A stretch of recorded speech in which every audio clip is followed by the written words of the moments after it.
Well, I know Bobby Peterson is somewhere out in the night. Bobby, can you hear me? Yes, I can, Leigh. Can you hear me now? Oh, loud and clear. Welcome into Minnesota Public Radio. Well, thank you. Well, it's good to have you there. I have been following your career for a long time, since your days with Buddy Rich and his big band, and also in all kinds of settings.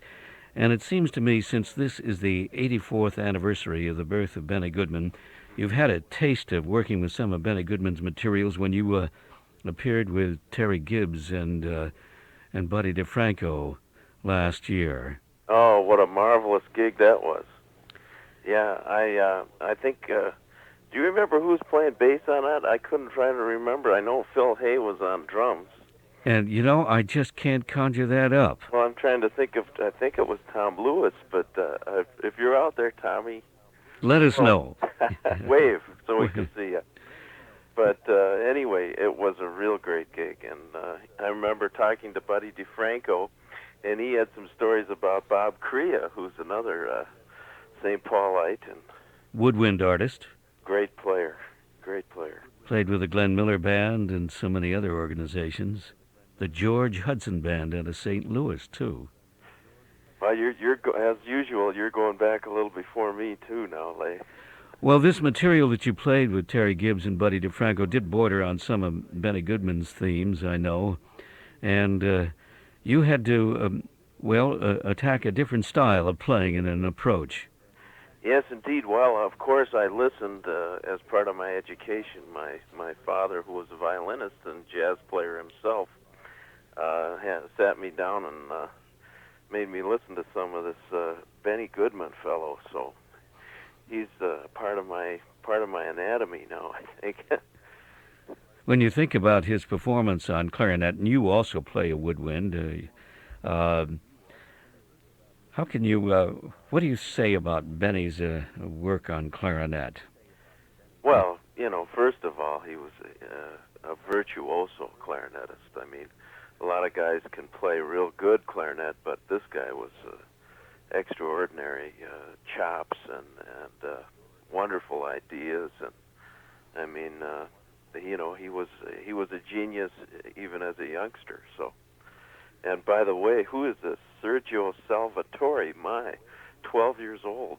That's frightening, isn't it? It's just great. I was so happy to hear that. For our listeners, earlier we programmed a new young artist who came through Minnesota last week.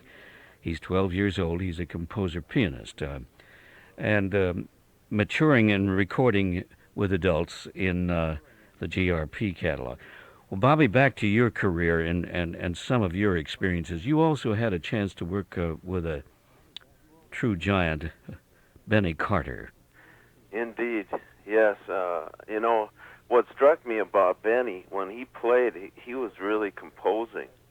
Just about, I mean, we played a lot of his compositions, and, you know, when he improvised, it would be like another song he would be playing. It was really interesting. Where did that leave you? Constantly improvising with him. You betcha. You know, the role of the piano player, of course, is to accompany the soloist, whoever it may be, a horn or a singer, and you have to be able to muster up those skills right away, you know, in jazz.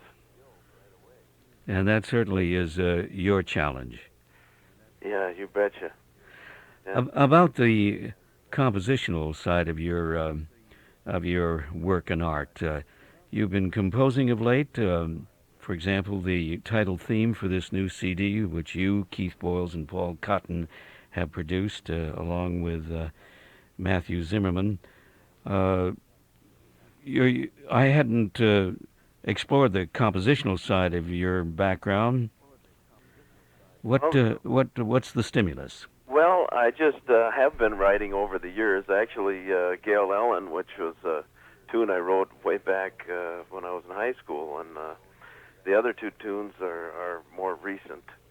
Although God Knows Who You Are, which is another composition on the CD. I wrote that one in the 80s. So actually, those three songs are from different eras of my life, and it's kind of fun to be able to put those tunes together and get them all in one place. Do you want to continue to write as well as perform? I think it's just been a part of me all these years. I've got a lot of tunes and a lot of ditties that aren't finished, just laying around. Now, these colleagues of yours, bassist Keith Boyles and Paul Cotton, the drummer, they're highly complimentary. Oh, certainly. I think they're two of the best players in this area, certainly. And Keith actually put the project together and is the financier and everything. And we played a lot of his compositions on the project over at Matthew Zimmerman's studio. And Paul Cotton has just been one of my favorite drummers since I can remember. I remember Paul back in the old days of the Extraordinary and Bobby Jackson and Morris Wilson and the Hubbard brothers, Gene and Jerry, and so just so many of the great players in town that I got to in my formative years play with and learn from. Bobby Peterson, it's good to take time and talk with you about your latest project, this CD called Cool Streams, produced with Keith Boyles, Paul Cotton, and want to wish you the very best in the way that you're growing your performance and compositional side.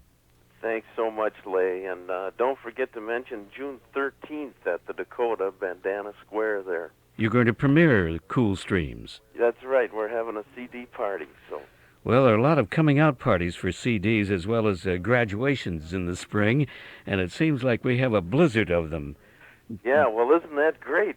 Jazz is alive and well in Minneapolis, St. Paul area.